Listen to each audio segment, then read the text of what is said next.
करना तुम्ही वरदान को के वरदान हो मां पालन करना तुम्ही हो मां पालन करना तुम्ही हो मां पालन करना तुम्ही हो मां पालन करना तुम्ही हो मां पालन करना जय मां अम्बे जय जगदम्बे जय जय मां मंगल करनी जय मां अम्बे जय जगदम्बे जय जय मां मंगल करनी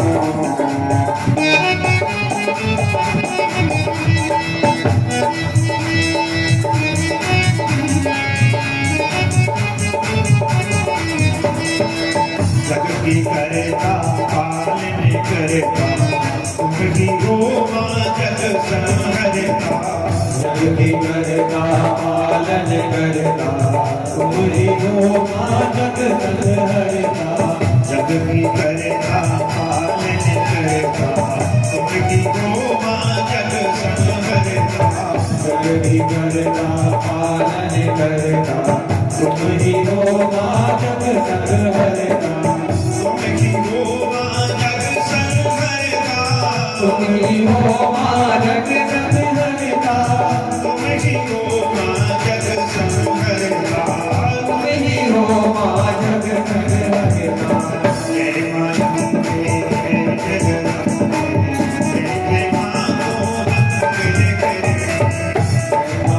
अम्बे जय जगदम्बे जय जय मां मंगल करनी जय जगदम्बे जय जय मां मंगल करनी जय जय मां मंगल करनी जय जय मां मंगल करनी जय जय मां दुर्गति करनी जय जय मां दुर्गति करनी बोली श्री भैया की जय श्रीमती महाप्राण की जय आओ अपने मन को भीतर करते हुए लता में चले सोन वाले भाई बैठे हैं भाई साहब मेरे वाला माइक ठीक करो ढोल का ठीक करो आवाज कम है बहुत तो आओ साथ में चलते हैं 8 दिनों से हम जगदम्बा का गुणगान श्रवण कर रहे हो और कल आपने श्रवण किया था कि किस प्रकार मां जगदम्बा ने जब धरती लोक में अकाल पड़ गया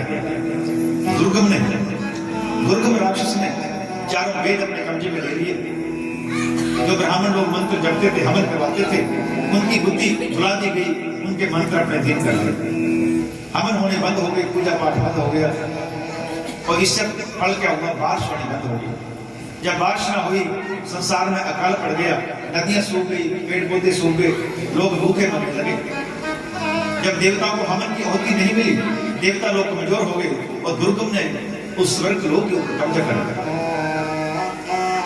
देवता लोग बेघर हो गए इंद्र ब्रह्मा के पास गया शिव के पास गया नारायण के पास गए तो नारायण ने कहा हे देवताओं ये दुर्गम राष्ट्र का सारा किया कराया है उसने चारों वेद चुरा लिए उसने मंत्र ब्राह्मणों की बुद्धि बुला दी उनको मंत्र भूल गए संध्या बंदन पूजा पाठ बंद हो गया इसलिए तुम कमजोर हो गए इसलिए अगर चारों वेद वापस मिल जाए ब्राह्मणों की बुद्धि में द्वारा मंत्र आ जाए उनको स्मृति हो जाए याद आ जाए तभी काम होगा ये सब ऐसे तो कमजोर रहोगे वो स्वर्ग लोक से भारी रहोगे कि ब्रह्मा ने प्रदान दे रखा दुर्गम को क्या करना चाहिए महाराज कि माँ जगदम्बा की जो जननी की प्रार्थना करो अगर वो प्रकट हो जाए कोई इस पापी का अंत कर सकती है तो सभी देवताओं ने मिलकर के जगदम्बा का ध्यान किया और जैसे ध्यान किया मां हमन यज्ञ के बिना हम कमजोर हो गए राक्षसों ने हमें घर से निकाल दिया और संसार में सभी भूखे मर रहे हैं सभी प्यासे तो उसी समय इन देवताओं की ब्राह्मणों की पुकार सुन करके मां जगदम्बा प्रकट हुई उसकी 100 आंखें थी शताक्षी कहा गया ये 1000 होगी इसका नाम सहस्त्राक्षी कहा गया कहा हम सही भूखे हैं कैसे हैं क्योंकि बहुत देर से बारिश ना हुई दुनिया में तो माता की आंखों से 9 दिनों तक बरसात होती रही, पानी बहता रहा। मां थी, आंखें भर गई, तो धरती में पानी पानी हो गया, सभी ने पानी पिया, पशु पक्षी जिंदा हुए, धरती हरी भरी हो गई। तब देवताओं ने कहा मां, ये दुर्गम को मारो। उसी का सारा क्रिया कराया, 4 वेद उसके पास हैं, सभी मंत्र उसने ब्राह्मणों से खींच लिए हैं। तब मां जगदम्बा ने दुर्गम का अंत किया और माता का नाम पड़ा दुर्गा। बोली दुर्गा माता की जय। उसके बाद जनमेजय जी कहते हैं महाराज अब हमें ये कथा सुनाओ कि ये जगदम्बा जो है, नाम एक ही शक्ति है, वो अलग अलग नामों से आती है। जैसा संसार पर जरूरत होती है वैसा रूप बना करके आ जाती है।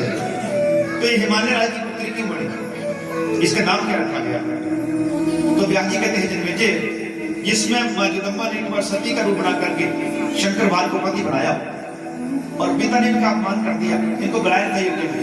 तो सती माता यज्ञ में दहन करके जला दिया अपने आप को। वहां शंकर को विराग हुआ और भगवान शंकर जब सती के अंगों को लेकर के जाने लगे तो भगवान नारायण ने उसके 108 टुकड़े करके दूध ब्रह्मांड में फेंका ताकि शंकर का मोह दूर हो जाए। उसके बाद देवताओं ने तप किया, शिव भगवान उदास रहने लगे, राक्षस ताकतवर हो गए। तो नारायण ने कहा मां भगवती की पूजा करो, वही मुसीबत हरती। तो सभी देवताओं ने माता की भक्ति करी और माता प्रकट हुई। कहा क्या चाहते हो? कहा मां हमारे ऊपर मुसीबत आई, भगवान शिव व्रत हो गए, आप हिमालय राज की पुत्री बनो, पहाड़ों का राजा हिमालय है, उसकी पुत्री बनो, क्योंकि शिव जी की पत्नी केवल तुम ही बन सकती हो। और तारकासुर ने हमें वहां से भगा दिया। तारकासुर को वरदान है कि वो शिव जी के पुत्र से बनेगा, लेकिन शिव जी तो विरक्त है, उनकी पत्नी है नहीं, इसलिए आप हिमालय की पुत्री बनो और भगवान शंकर को अपना पति रूप में स्वीकार करो, ऐसी हमारी कृपा करो मालिक। तो उसमें चैत्र महीने का शुक्ल पक्ष, चैत्र महीने का कलर आता होता है, वहां से देवता लोग तप कर रहे थे और चैत्र महीने की 9वीं तिथि को माता का रूप प्रकट किया था। नाम है गोरा, गोरा है, बोली गोरी भैया की। जिसने कहा था हिमालय तुम तप करो, अब बहुत जल्दी तुम्हारे घर में पुत्री बन करके आएगी। तो राजा हिमालय ने तप किया, सभी देवता खुश हुए और तब अष्टमी के दिन इस गौरी गोरा रंग का मां का अष्टमी के दिन इन्होंने अवतार लिया। तभी आप कन्याओं की पूजा करते हो अष्टमी के दिन। इसका रंग गोरा था, तो नारद जी आए तो नारद जी ने इसका नाम गौरी रखा, एक इसका नाम उमा रखा। और पर्वत की राज की पुत्री होने के कारण इसे पार्वती भी कहा गया, देवी एक ही है। गोरा रंग होने के कारण इसे गौरी कहा गया। जो लड़की अष्टमी को होती है उसे गौरी अद्भुत लोग नाम रख देते हैं। और पर्वतराज की पुत्री होने का पार्वती कहा है, लेकिन इसने भगवान ने नारद नाम रखा था उमा। तो इस प्रकार ये गौरी माता का अवतार हुआ और इसने बड़ी होकर के 9 दिन तक तप किया। अभी जब प्रथम शैल पुत्री जो द्वितीय ब्रह्मचारिणी, इसके 9 नाम है। जैसे जब बढ़ती गई वैसे इसके नाम बदलता है और 9वें दिन सिद्धि देती है। आज 9वां दिन, इसका 9 दिन का पाठ होता है, जो भी ये कथा 9 दिन की है, तो 9वें दिन वरदान देती है। तो आज अपने कष्ट रखिए मां के चरणों में, अपनी मनोकामना रखिए, मां काली मां जगदम्बा जो पूर्ण करेगी। बोली जगदम्बा माता की, काली मैया की जय। उसके बाद समय आज कम है, थोड़ी सी रुद्राक्ष की महिमा कथा गाई गई है कि रुद्राक्ष के बारे में जनमेजय ने पूछा था कि महाराज मुझे रुद्राक्ष के बारे में बताओ। एक कार्तिक जी ने शंकर से पूछा था, उधर जनमेजय ने वेद व्यास जी से पूछा। तो वेद व्यास जी कहते हैं जनमेजय, एक बार कार्तिक ने अपने पिता शंकर से पूछा कि पिताजी रुद्राक्ष क्या होता है, मैंने इसकी बड़ी महिमा सुनी है। तो शंकर वहां अपने पुत्र कार्तिक को बता रहे हैं कि पुत्र एक बार मैंने अघोर अस्त्र का निर्माण करना था। एक त्रिपुरा नाम का राक्षस है, त्रिपुर असुर, उसको मारने के लिए अघोर अस्त्र चाहिए था। तो उसको मारने के लिए मैंने दिव्य तप किया। तो 1000 साल देवताओं के मैं तपस्या करता रहा और मैंने अपनी आंख खुली रखी। और जब आप बहुत देर तक आंख खुली रखते हो तो आंखों से आंसू आते हैं। तो वहां शंकर कहते जब 1000 साल हो गया मेरी आंख खुली रही, मैंने पलक मैंने झपकी, तो उस समय मेरी आंखों से आंसू निकले, उस आंखों के आंसू से, अश्रु से रुद्राक्ष का पेड़ पैदा हो गया, इसका नाम रखा है रुद्राक्ष। बोले रुद्राक्ष भगवान की जय। रुद्र मेरे शिव जी, अक्ष मेरी आंख, जो शिव जी किस आंख से पैदा हुआ उसे रुद्राक्ष कहते हैं। तो मेरे पुत्र, मेरी 3 आंखों से 3 बूंदे निकली, तो जो दाई आंख थी, दक्षिण की आंख थी, उससे 12 प्रकार के रुद्राक्ष पैदा हुए। इनका पीला और लाल रंग होता है, इनका जो है पीला और लाल रंग होता है। और बाई आंख से 16 प्रकार के रुद्राक्ष पैदा हुए जो सफेद रंग के होते हैं।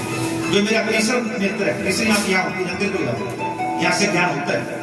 तो तीसरी आंख से काले रंग के 10 प्रकार के रुद्राक्ष पैदा हुए। तो इस प्रकार 38 प्रकार के रुद्राक्ष देवी भागवत में बताया गया है।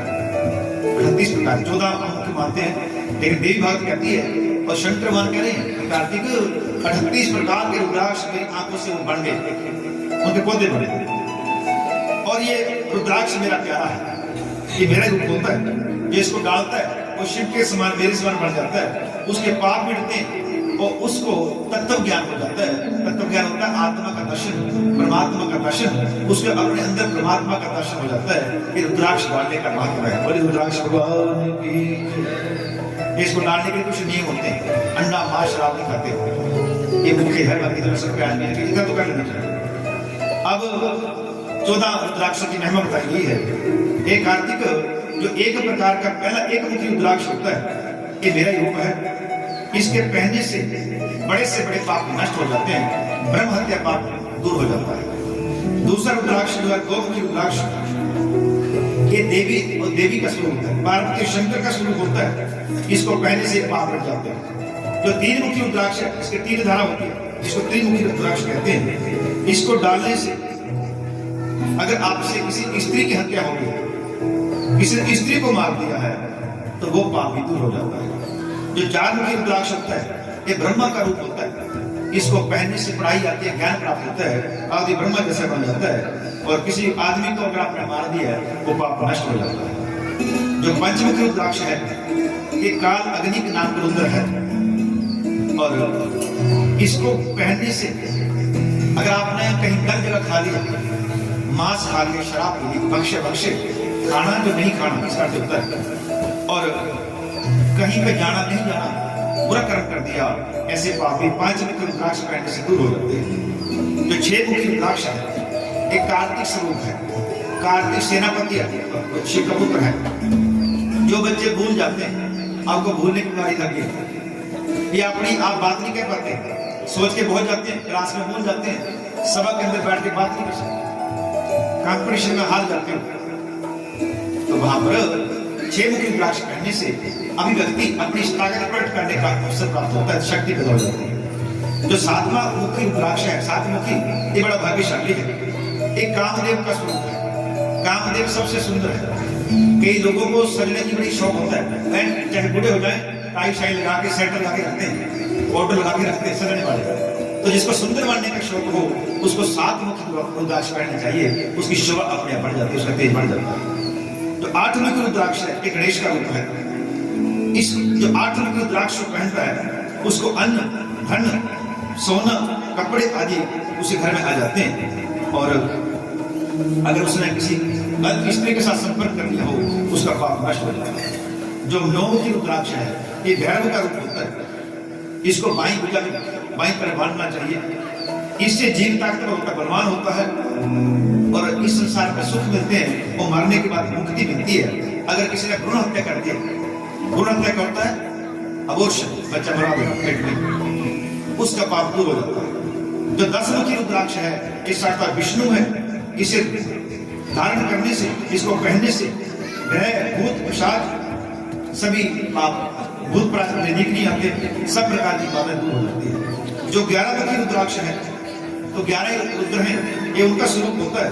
इनको धारण करने से अश्वमेध यज्ञों का फल मिलता है, वाजपेयी यज्ञ का फल मिलता है, और लाखों गाय दान करने का फल मिलता है।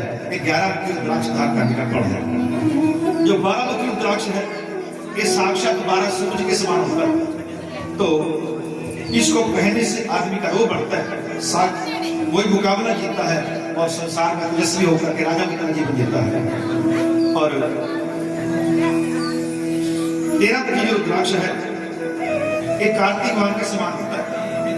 इससे सब प्रकार की मनोकामना पूर्ण होती है, धन प्राप्त होता है।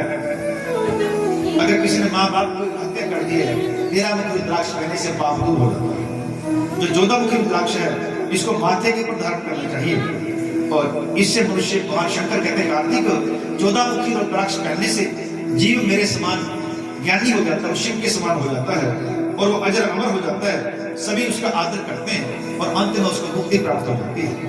तो इस प्रकार शंकर ने अपने पुत्र कार्तिक को रुद्राक्ष का कारण बताया और रुद्राक्ष की महिमा बताई और आगे लिखा, आपने कई साधु देखे होंगे और पूरे शरीर के ऊपर रुद्राक्ष पहन रखते हैं, जूड़े में भी, कानों में भी, गले में भी, बाजाओं में भी, कमर में भी, घुटनों तक रुद्राक्ष पहन रखते हैं। तो एक अलग अलग विधान है। जो सभी प्रकार के रुद्राक्ष को धारण कर लेता है वो साक्षात शिव बन जाता है और सभी देवता भी उसकी आदर करते हैं, सम्मान करते हैं, उसको अश्वमेध देवी का फल मिलता है और वो अपनी 21 पीढ़ी का कल्याण कर देता है और अंत में उसको शिव लोक की प्राप्ति होती है। तो इतने नाम पहना 1100 रुद्राक्ष पहनने तक का विधान है या 108 माला रुद्राक्ष पहन सकते, 108 मणके वाले 108 में 5 मुखी रुद्राक्ष पहनना चाहिए। 5 में सब तरह से कल्याण करता है। और जो रुद्राक्ष की माला से जाप करता है, जो रुद्राक्ष की माला से सबका जाप नहीं होता, लेकिन फिर भी शंकर का जाप, दुर्गा का जाप या कोई मंत्र और जाप कर सकते हो तो आपको अश्वमेध यज्ञ का फल जितनी देर माला हाथ में रहेगी उतनी देर तक अश्वमेध यज्ञ का फल मिलता रहता है। इससे एक स्पीढ़ियां करती है और जीव का अपना कल्याण हो जाता है। बोले रुद्राक्ष भगवान की जय। उसके बाद बड़ा राम 12:30 बजे है, अभी 20 हुए हैं। और उसके बाद माता कहाँ रहती है थोड़ा सेवन आता है। उसके बाद जनमेजय ने इस यज्ञ को किया था, उस यज्ञ के बारे में व्यास जी अंतिम उपदेश देते हैं और जनमेजय को उपदेश देते हैं। व्यास जी चले जाते हैं, सूजी मारी कथा सुना रहे हैं, सूजी इसकी महिमा गाते हैं। तो 2 मिनट के लिए मणिद्वीप में चलते हैं, जहाँ मैया रहती है वो स्थान कैसा है उसका दर्शन करते हैं। आप 2 मिनट में शंकर की हाजिर करो। बोलिए शंकर भगवान की जय। हरि ओम में ओम समाया मेरा भोला घर में आया, घर में ओम समाया मेरा भोला घर में आया, मेरा भोला नगर में आया है, मेरा भोला नगर में आया है, मेरा शंकर नगर में आया है, मेरा शंकर नगर में आया है। हरि ओम में ओम समाया है मेरा भोला नगर में आया है, हरि ओम में ओम समाया है मेरा भोला नगर में आया है।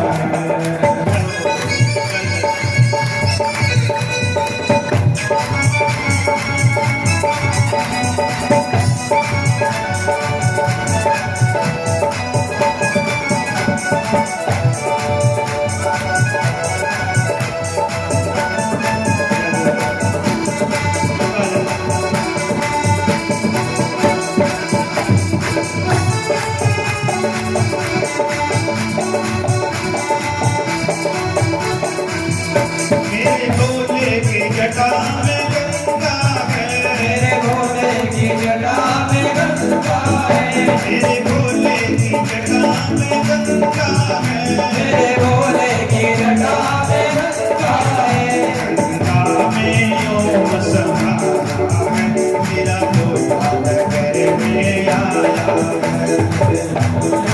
ओम समाया है मेरा भोला नगर में आया है, मेरा भोला नगर में आया है, मेरा भोला नगर में आया है, मेरा भोला नगर में आया है, मेरा भोला नगर में आया है।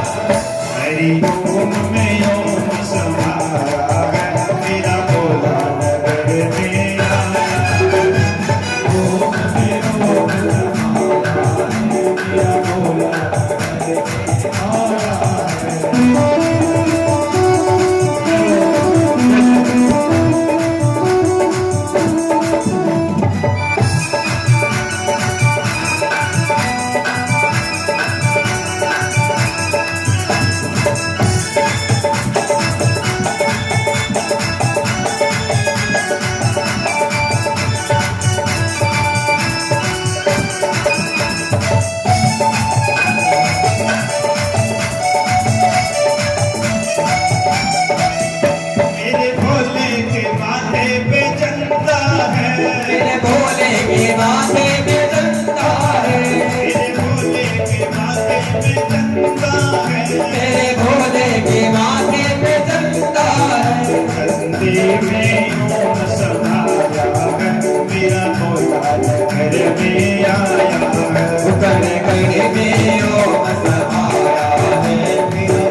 शंकर भगवान की जय। और कथा में करते हैं उसको माँ ये रहती कहाँ है, जिसे अलग अलग नाम है, वो काली कहता है, कोई चंडी कहता है, कोई नैना देवी कहता है, कोई ज्वाला कहता है, ये असल में रहती कहाँ है। व्यास जी कहते लीजिए अब हम आपको उस माँ जगदम्बा के नगर का नाम बताते हैं, उस धाम का नाम बताते हैं जहाँ माँ का निवास है। बलि मणिद्वीप धाम की जय जय। जहाँ माँ जगदम्बा रहती है उसका नाम मणिद्वीप है, वो एक समुद्र के बीच में है, उसका नाम मणिद्वीप। अगर वो पूछ ले गुजराती वाले बहुत आते हैं तो पूछना कि माँ कहाँ रहती है, तो जिस स्थान पर माँ रहती है उसका नाम मणिद्वीप है। उसी से अलग अलग देवियां समयानुसार अवतार लेकर आती है और वो सुंदर स्थान है, ब्रह्मलोक से भी ऊपर, ब्रह्मलोक से भी ऊपर भगवती का दिव्य धाम है जिसे मणिद्वीप कहते हैं। यह समस्त लोकों में उत्तम लोक है और कहते हैं इसे सर्वलोक भी कहा जाता है। इस दिव्य मणिद्वीप के चारों तरफ अनेक योजन के विस्तार वाला अमृत का समुद्र है। जो वहां जल है समुद्र में अमृत है, जो उसको पीता वो अमर हो जाता है। तो रहने वाले बहुत सारे अमर ही लोग हैं, फिर मरते नहीं है। ऐसे ही मणिद्वीप है जो अमृत सरोवर के बीच में है और उसके चारों तरफ सुंदर सुंदर वृक्ष हैं, पेड़ पौधे हैं और मणियों और रत्नों से समुद्र में तरंगे आती है, उसमें से मणियां निकलती है, रत्न निकलते हैं और समुद्र के चारों ओर लोहे, कांसे, शीशे, पीतल की चारदीवारी बनी हुई चारों तरफ से। और वहां पर शस्त्रों से अनेकों राक्षस खड़े रहते हैं और मणिद्वीप का शिखर है सबसे ऊपर अमरावती पुरी है, इंद्र का वहां स्वर्ग लोक है, राजधानी है और इंद्र वहां ऐरावत हाथी के ऊपर वज्र हाथ में लेकर के शोभा पाता है। मणिद्वीप का अग्निकोण है नैनी हाथ में, वहां पर वन्नीपुरी है जहां पर अग्नि देवता अपनी दो पत्नियों सहित रहते हैं। अग्नि देवता की दो पत्नी स्वाहा और स्वधा। दक्षिण दैनी तरफ इस मणिद्वीप से अग्नि देवता का वास है, अग्नि देवता के महल है और नैत्य कोण में इस साइड में राक्षसों की पुरी है और वायु कोण में वायु देवता रहते हैं। एक कोण वायु देवता है। वास्तुशास्त्री वायु कोण का मकान बनाओ तो बैठ के बनानी चाहिए, मेहमानों के लिए बनानी चाहिए या किराएदारों के लिए बनानी चाहिए ताकि जाते ठहरना आते ना जाते जाए। तो वहां पर वायु देवता का वास है और वहां पर बहुत सारे हिरण रहते हैं, बिग है।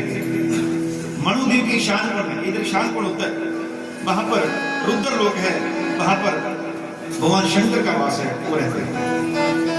और भद्रकाली आदि जितनी देवियां हैं ये सदा माता के साथ रहती हैं, हाथ में अस्त्र शस्त्र लेकर के ये सदा उस स्थान की रक्षा करती है, वहां पर विराजमान रहती है।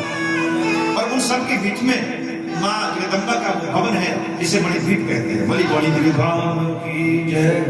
माँ का जो सिंहासन है रत्नों से, सोने, चांदी, जवाहरात, मोतियों से जुड़ा हुआ है, उसके सिंहासन के ऊपर ये माता सदा विराजमान रहती है। और वहां पर अप्सराएं, किन्नर सदा गान काटते रहते हैं, माता की वंदना करते रहते हैं। वहां पर सुगंध आती है, सुवासित पवित्र आत्माएं हैं, चारों तरफ सुगंधित आती है। और जो वहां पर पहला मंडप है वो श्रृंगार का मंडप है, वहां पर श्रृंगार का सामान है। और दूसरा जो मंडप है वो मुक्ति का मंडप है। जो तीसरा वो वहां ज्ञान मिलता, ज्ञान का मंडप है। जो चौथा मंडप है वहां पर भगवती खुद उपदेश करती है। अगर जो स्थान बनाए गए हैं, चौथा मंडप एकांत मंडप है जहां पर भगवती अपनी शक्ति के साथ बैठ करके दुनिया की रक्षा के लिए विचार करती है। हे राजन, ये चिंतामणि गृह देवी का मुख्य स्थान है, यहाँ पर माँ शयन करती है और चिंतामणि नाम का महल है। 10 शक्तियां सदा माता के साथ चलती है, रहती हैं और उसके चारों तरफ ब्रह्मा, विष्णु, शिव माँ की सहायता करते बैठे रहते हैं। और अनेकों शक्तियां लज्जा, दृष्टि, पुष्टि आदि माँ की सेवकाएं हैं। शंख निधि और पद्म निधि 2 विख्यात निधियां भगवती के पास बाग में विद्यमान रहती है। सभी निधियां जो है 9 निधियां होती है, ये 2 निधियां माँ के साथ चलती है। और भगवती का ये मणिद्वीप धरती लोक में नहीं है, ये अंतरिक्ष में लटका हुआ अपने आप ही, ना इधर कुछ है ना इधर कुछ है, ये बीच में है। और जब प्रलय होती है बाकी सभी लोग डूब जाते हैं, ये मणिद्वीप कभी डूबता नहीं, ये अमर रहता है। और हे राजन, जो भी मनुष्य नाग देवता आदि माँ की आराधना करते हैं, जो दुर्गा के मंत्र का जाप करते हैं, माँ जगदम्बा की भक्ति करते हैं, माँ जगदम्बा उनके ऊपर अपनी कृपा करती है और मरने के बाद वो मणिद्वीप में आते हैं और वहां आकर के अमर हो जाते हैं। बोली माँ के भक्तों की। जहाँ को रोग नहीं है, वहां पर कोई रोग ही नहीं होता, कोई दुख नहीं होता, वहां पर रहने वाले सारे लोग जवान रहते हैं, सदा युवा अवस्था में रहते हैं। पूर्ण सूर्य चंद्रमा की चमक से ये दीप सदा प्रकाशित होता है और फूलों से वृक्षों से शोभा पाता है। अनेकों प्रकार की सुख सुविधाएं यहाँ हैं और जो माता की वंदना करते हैं, स्तुति करते हैं, उनको सारूप्य नाम की मुक्ति मिलती है। माँ उनको अपना रूप देकर के अपनी ज्योति में लीन कर देती है। बोली बाबा भैया। इस प्रकार मैंने आपको मणिद्वीप का बारे में सुनाया है।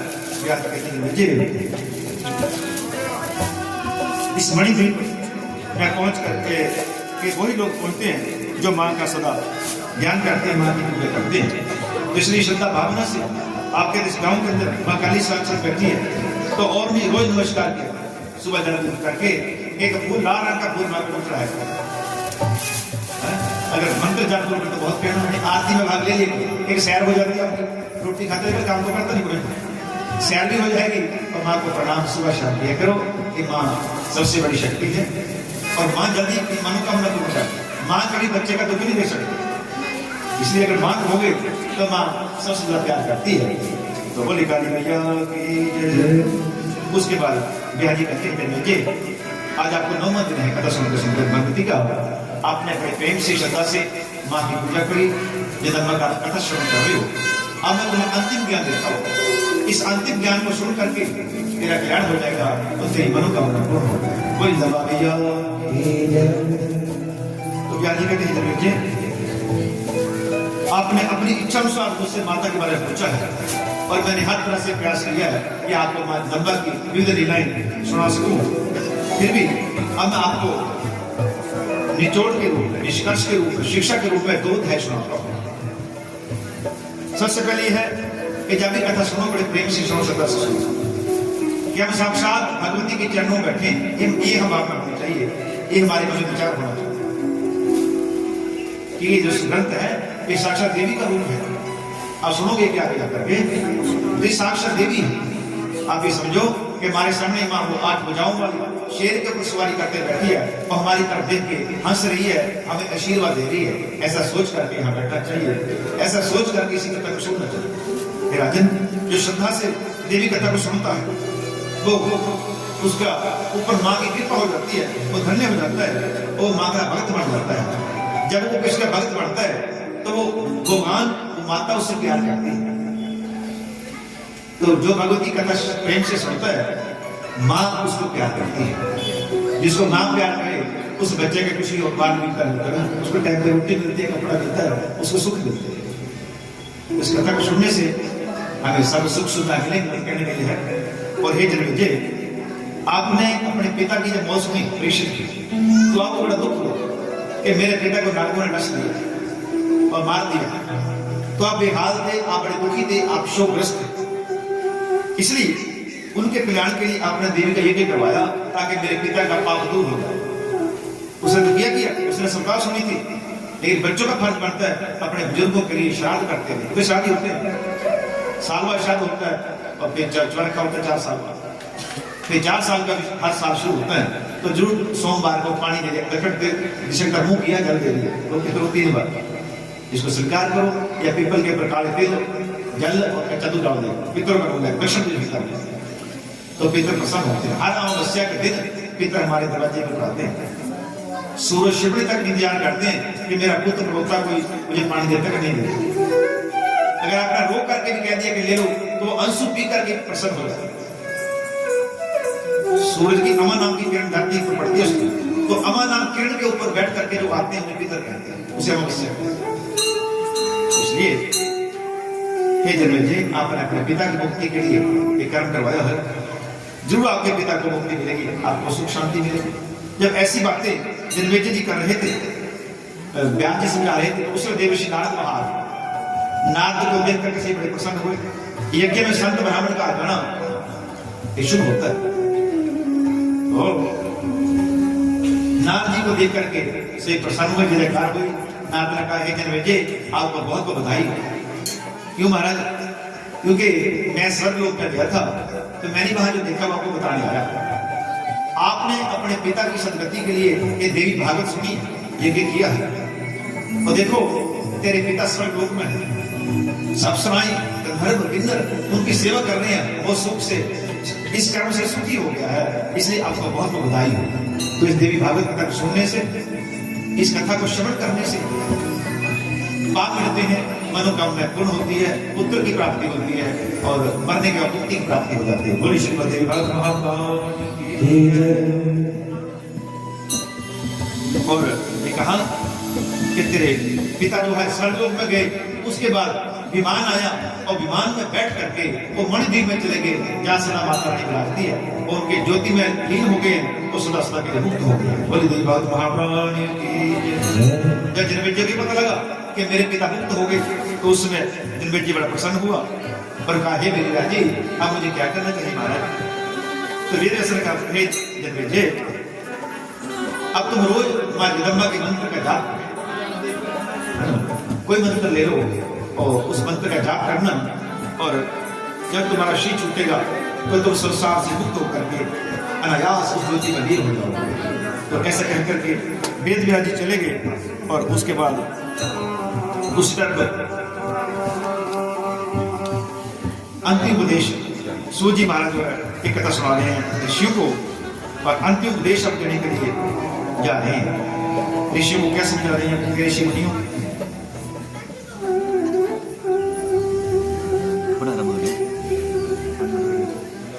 तो ऋषि मुनियों सूजी महाराज कथा सुना रहे हैं ना, वो तो सहारा लिया उसने कि ऋषियों, एक कथा वेद व्यास ने जन्मेजय जी को सुनाई थी, बीच बीच में ब्रह्मा जी ने आपको सुनाते, मैं आपको सुनाता हूँ। अब 9 दिन हो गए और बहुत सारे प्रसंग इसमें है ना, हरि अनंत हरि कथा अनंता, कहानी सुनी गोविंद बहुत सकता।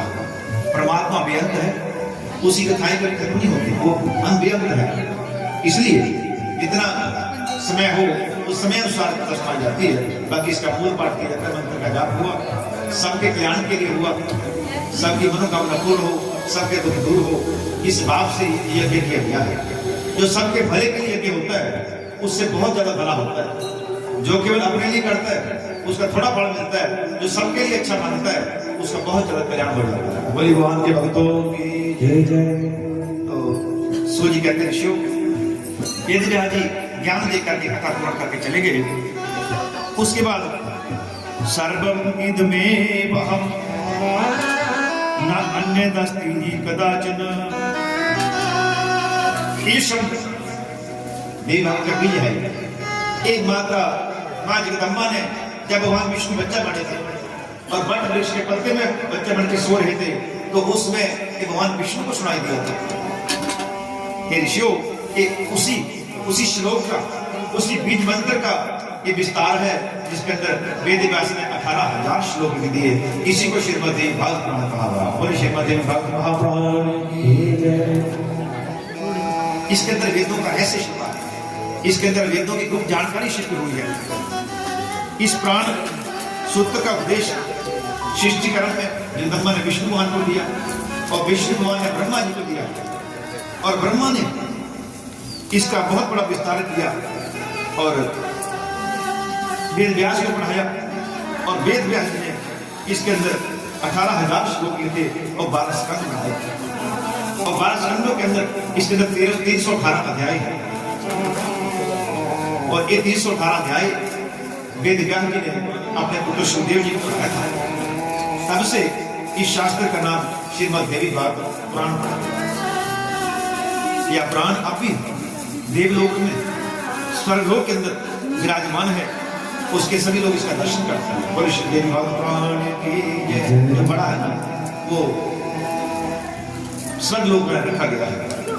इस देवी भागवत महापुराण का एक श्लोक पढ़ने से अश्वमेध यज्ञ का फल मिलता है, फल मिलता है, और 9 दिनों तक इस कथा को श्रद्धा से सुनता है, देवी की पूजा करता है, मंत्र जाप करता है, एक समय भोजन करता है, और इस कथा को 9 दिनों तक जो सुनता है उसके सभी पाप मिट जाते हैं। उसके दुख दूर होते हैं, अंत में उसको मनोकामना पूर्ण हो जाती है। बोले दाऊद देवी भगवान की जय।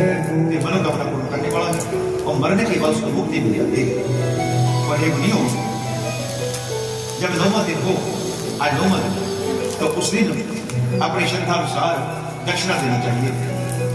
318 ब्राह्मण लेके आए, चलो खुशी हो, उनको भोजन करवाना चाहिए। 9 कन्याओं की पूजा करके उनको भोजन करवाना, देवी को पैर धो दिया और लड़कियों को पैर धो देना, उनको दक्षिणा जरूर देना और इससे पूर्ण फल मिलता है।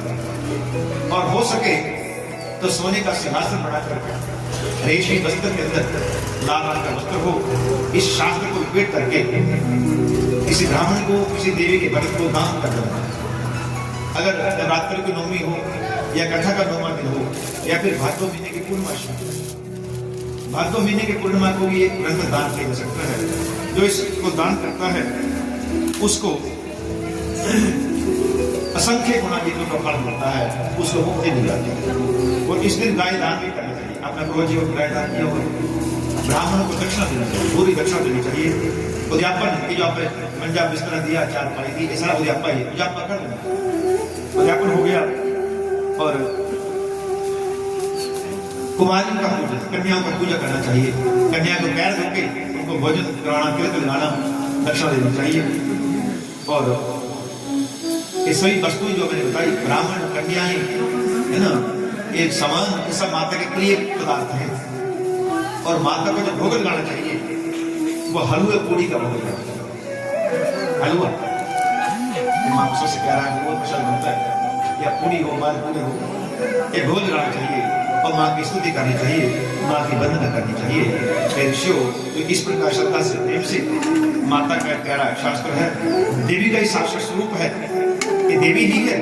इसलिए जब अगर अपने घर में रखा है तो रोज इसको धूप बत्ती किया करो, नमस्कार कर दिया करो। पाली में बहुत अच्छा है, जो रोज इसको नमस्कार करता है उसको माता जगदम्बा की कृपा प्राप्त होती है।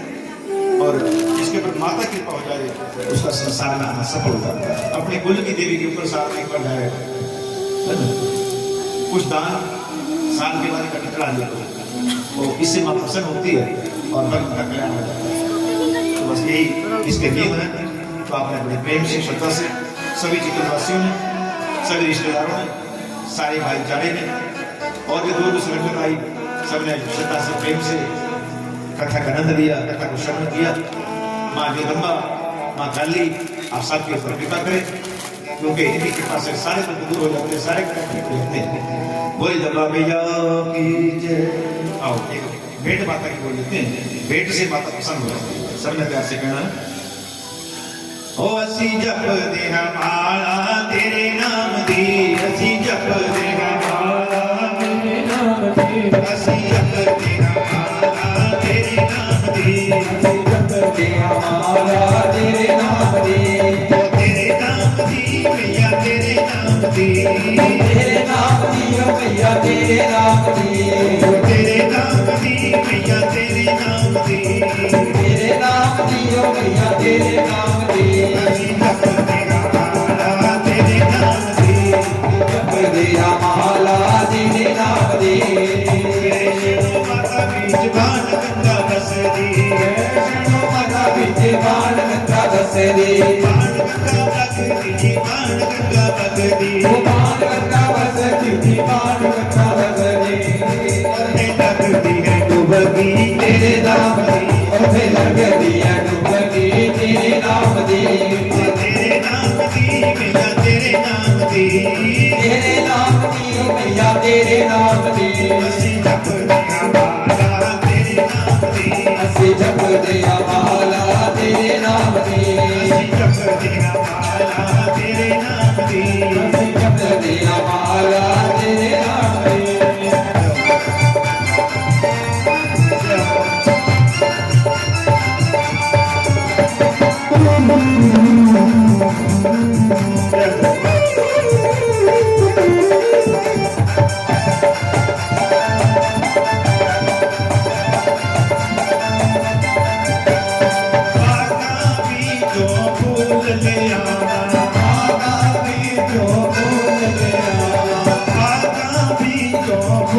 ले आवा, भागा भी तो बोल ले आवा,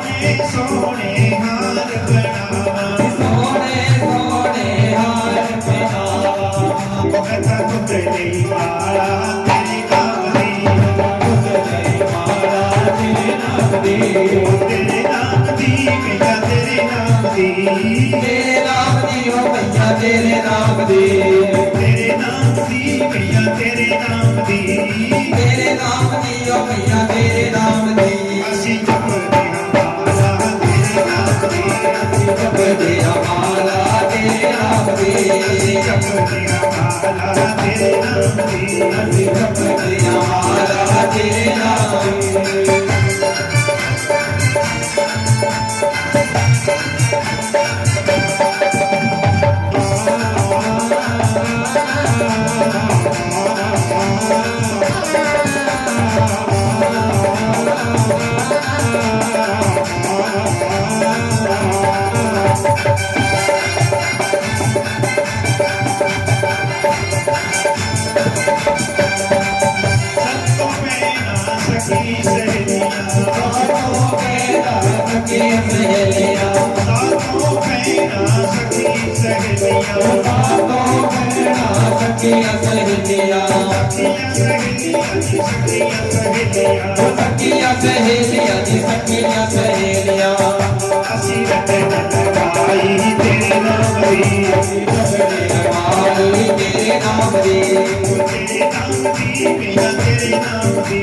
तेरे नाम दी ओ भैया तेरे नाम दी, तेरे नाम दी भैया तेरे नाम दी, तेरे नाम दी ओ भैया तेरे नाम दी, असी जपदे हमारा तेरे नाम दी, जपदे हमारा तेरे नाम दी, असी जपदे हमारा तेरे नाम दी, जपदे हमारा तेरे नाम दी।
तेरे नाम दी ओ भैया तेरे नाम दी,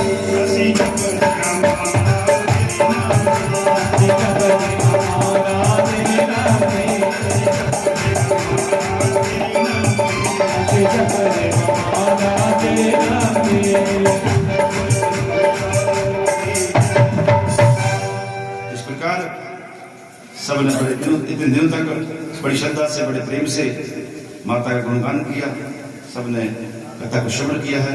तो माँ जगदम्बा सबके ऊपर कृपा करे और सबको आशीर्वाद दे। मदन जी को, इनके परिवार को, सबको आशीर्वाद, सारे भाईचारे को आशीर्वाद, जिन्हें बड़ी श्रद्धा से प्रेम से माता का ये गुणगान करवाया है। और आज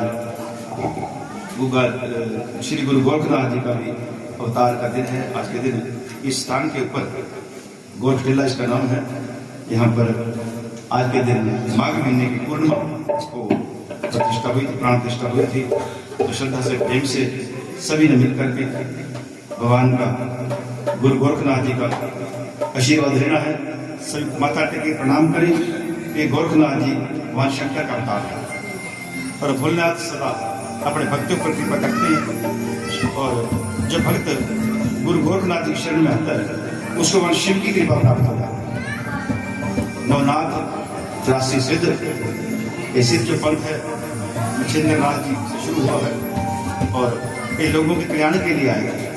इन्होंने जो भी इनके पास आया वो गजहर भी इनकी देन है। इनके आशीर्वाद से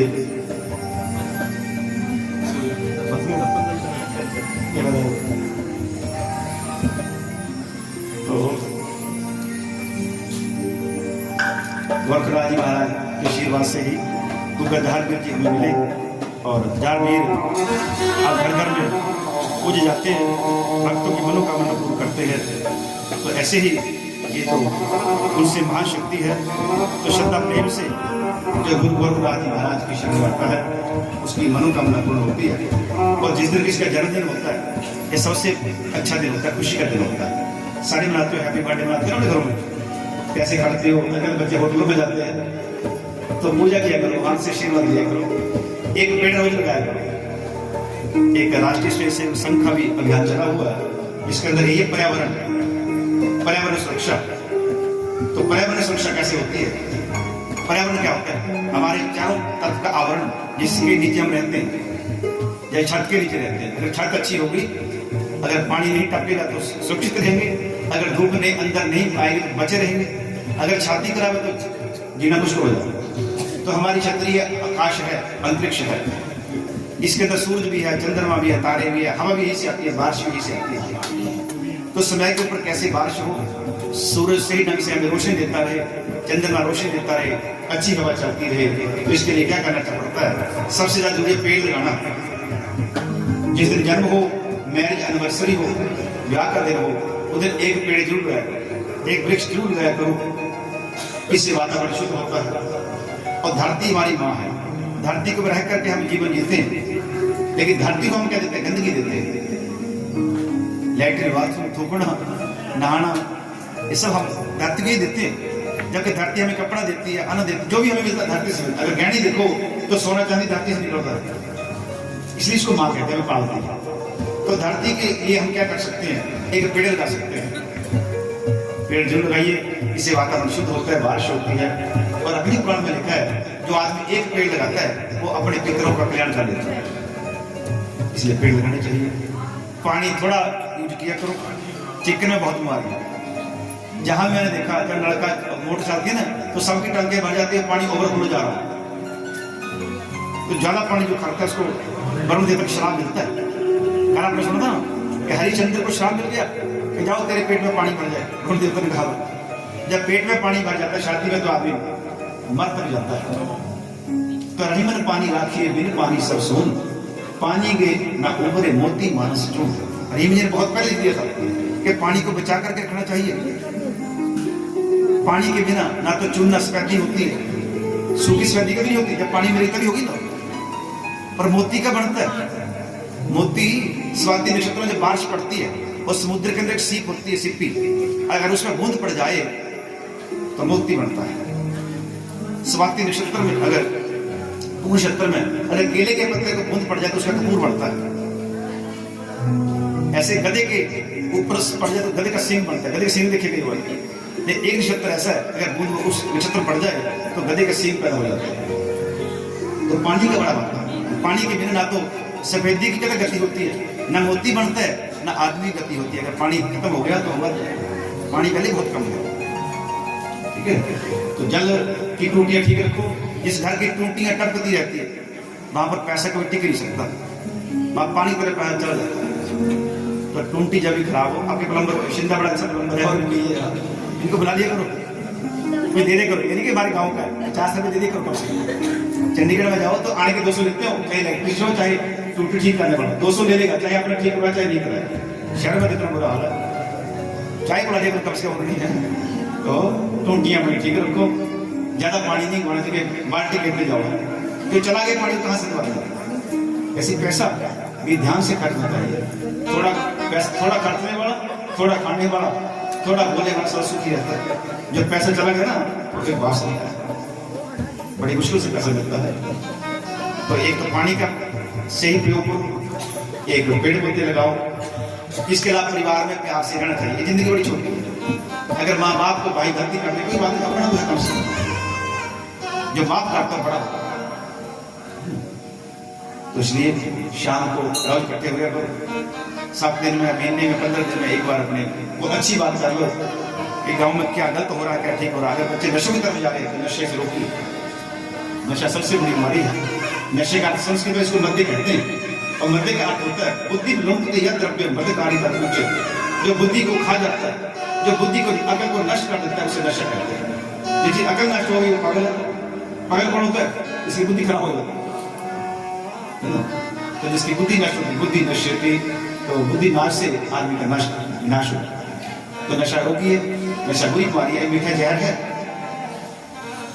और कुटुंब प्रबंधन में बताया कि परिवार की तरह अच्छी बच्चों को शाम सुबह से मंदिर लाया करो, अच्छी बातें सिखाया करो, सत्संग सुनाया करो, परिवार में इकट्ठे शाम को सलाह करा करो। आज कहेगा कि ये समझ बताओ, अपने माँ बाप के पास बैठी है।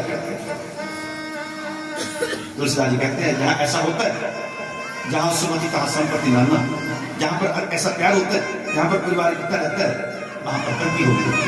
जहाँ पर भाई भाई की लड़ाई, माँ बाप की लड़ाई, पति पत्नी की लड़ाई, वो नष्ट हो जाती है। लंका की तरह जब रावण मारने लगा तो रावण ने कहा, राम तुम्हें पता तुम क्यों जीते हो?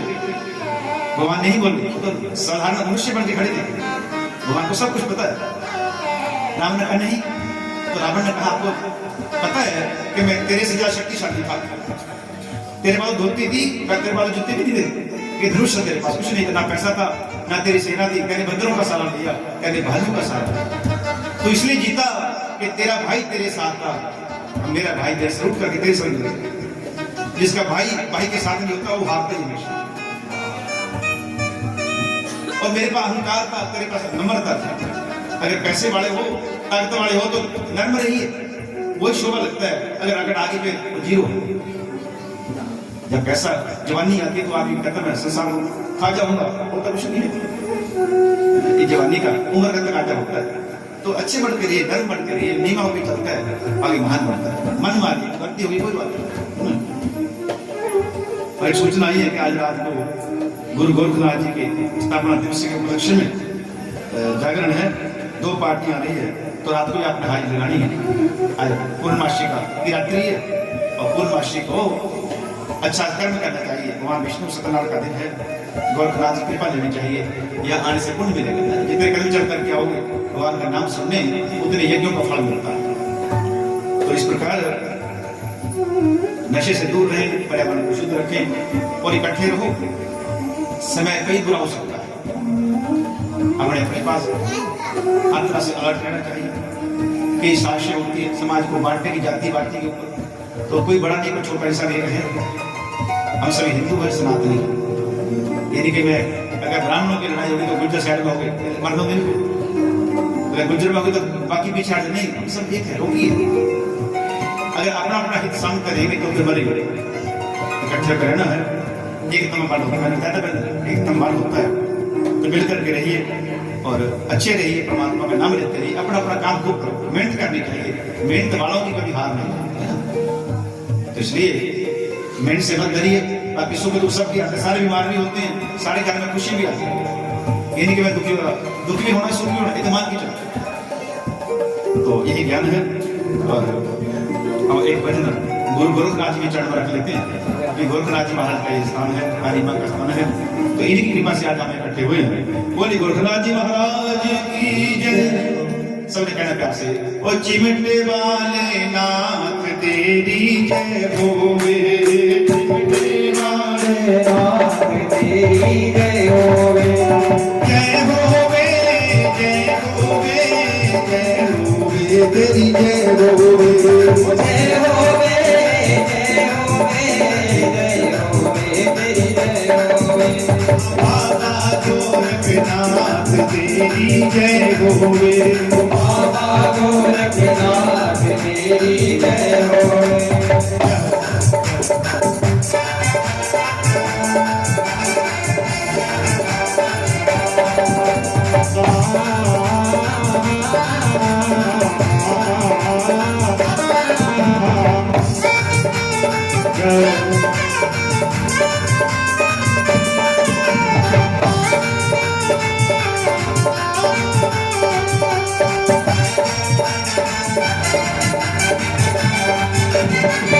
संकट के तुम रखवारे, भगतन की आंखों के तारे, भगतन की आंखों के तारे, भगतन की आंखों के तारे।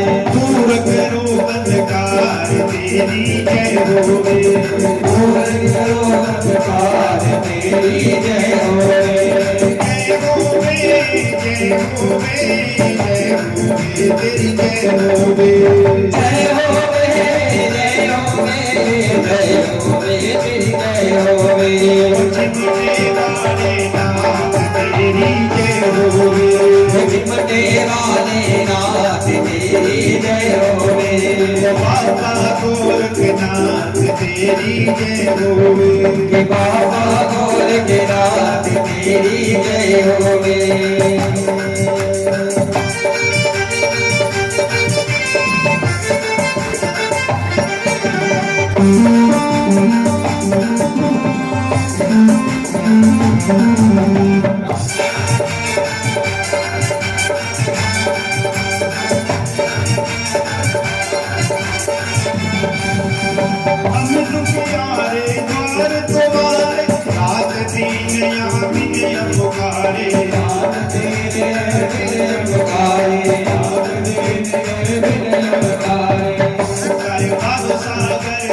तेरी जय होवे सागर से पार तेरी जय होवे जय होवे जय होवे जय होवे तेरी जय होवे जय होवे जय होवे जय होवे तेरी जय होवे ओ बाबा गोरखनाथ तेरी जय होवे बाबा बालकनाथ तेरी जय होवे चिमटे वाले नाथ तेरी जय होवे चिमटे वाले नाथ तेरी जय होवे बोली गोरखनाथ जी महाराज की जय हरि भैया की जय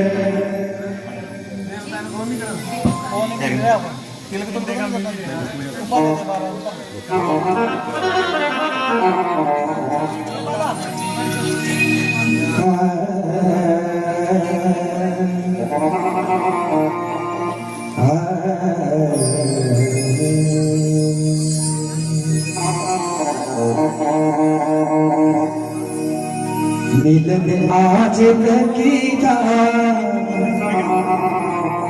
हमारा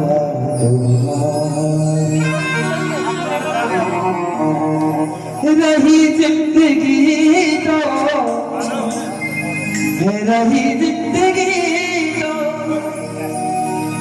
रही जिंदगी तो मिले की जय धर्मा भैया की जय इस परिवार के ऊपर अपनी कृपा रखना इस गति के ऊपर अपनी कृपा रखना इस स्थान के ऊपर अपनी कृपा रखना बोली काली भैया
चले जाए हम बिहारी जी सुन लो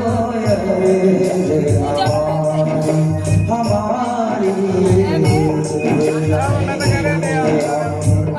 बिहारी जी सुन लो हमारी भूल न जाए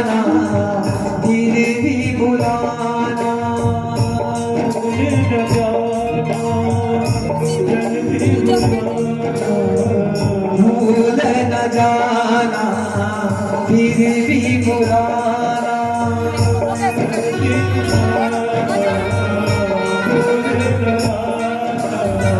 इतनी अर्ज हमारी चले जाएंगे हम बिहारी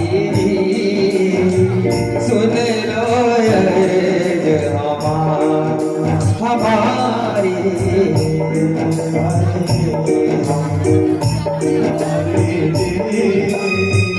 सुन लो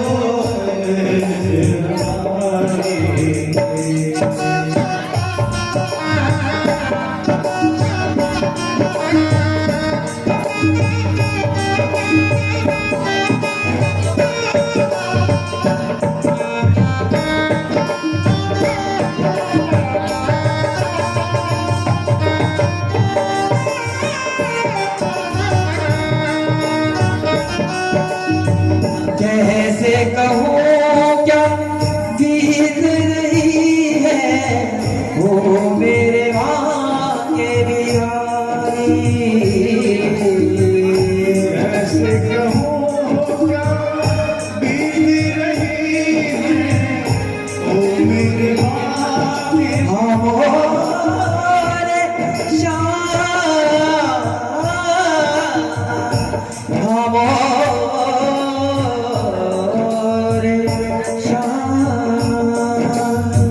कैसे कहूँ क्या बीत रही है वो मेरे माँ के बिहारी कैसे कहूँ क्या बीत रही है ओ मेरे माँ के बिहारी तेरे का भिखारी बना लो है बंदी इतनी सी अर्ज हमारी भूल न जाना फिर भी बुलाना भूल न जाना इतनी अर्ज हमारी चले जाएंगे हम बिहारी जी सुन लो अर्ज हमारी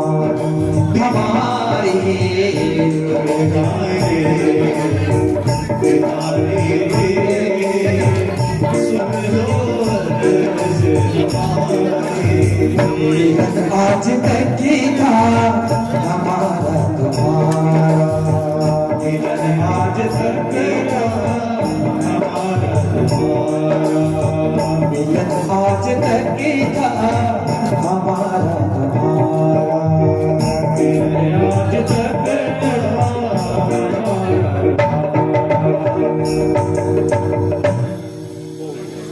तो आइए सभी लोग मिलकर आरती करते हैं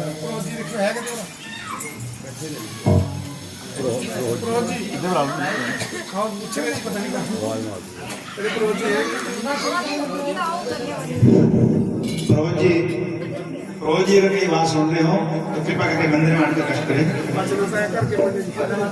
वचना पढ़ लीजिए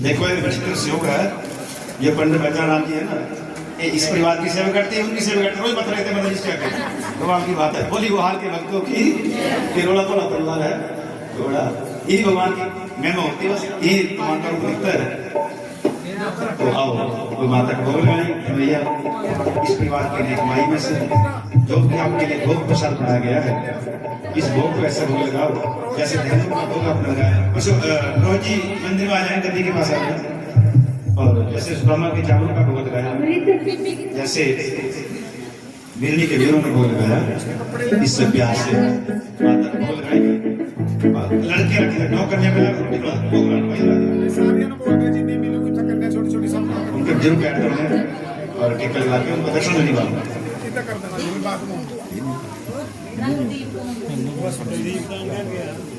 जोड़ ले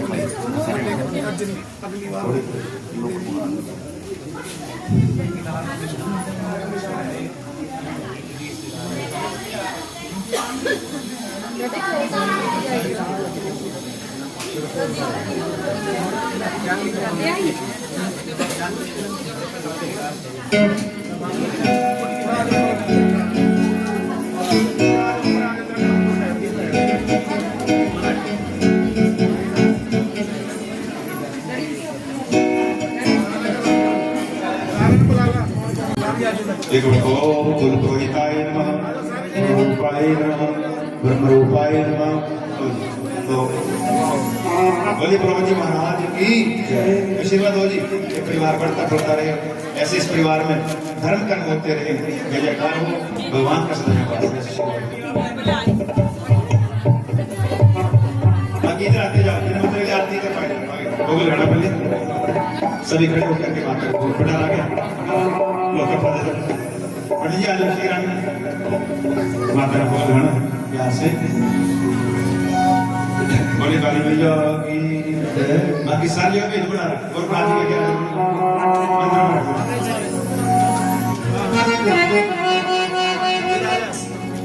थोड़ा पितरों के नाम का जवाब पितरों के नाम का जो बिठा खड़ा हो निकालते हैं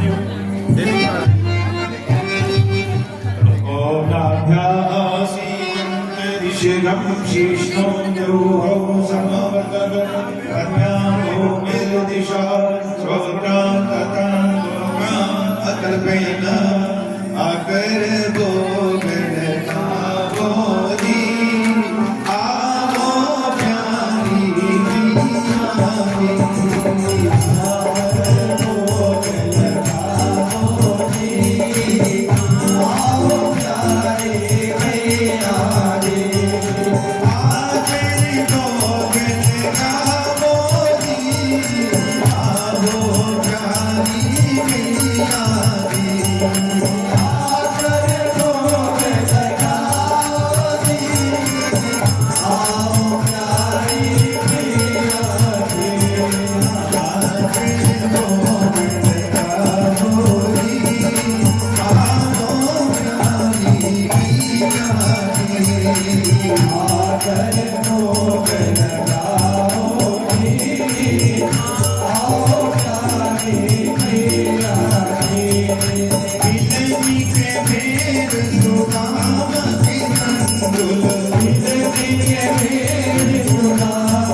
आरती करेंगे माँ।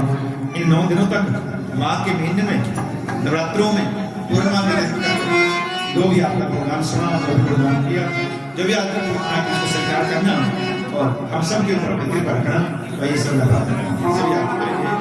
ओम चंद्रमा मनसोदात चंद्रो सूर्यो अजायत श्रोत्रात् वायुर्गानात् मुखात् अग्निर्अजायत। ओम जय अम्बे गौरी मैया जय श्यामा गौरी मैया जय मंगलमूर्ति गोमी को निश दिन जावत मैया जी को सदा मनावत हरि ब्रह्मा शिव देवो से दूर विराज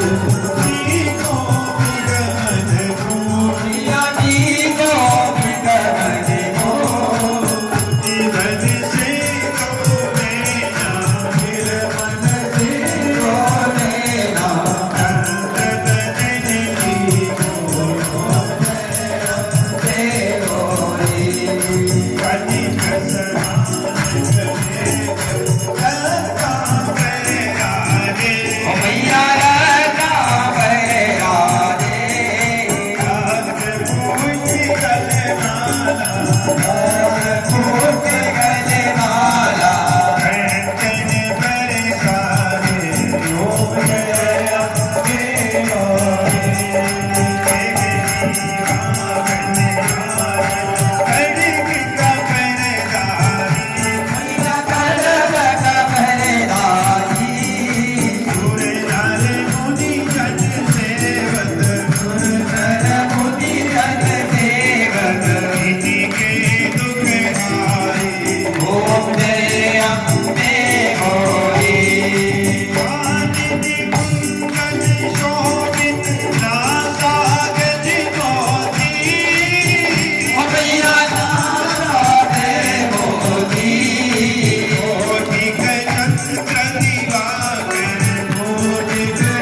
हरि हर सागे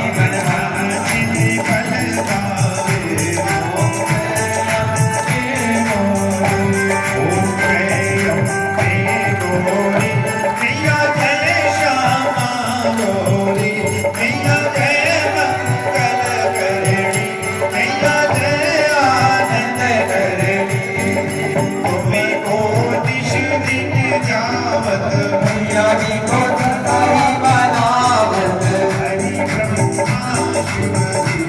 ओम अम्बे गौरी काली मैया की जय, सीता देवी भागवत महापुराण की जय,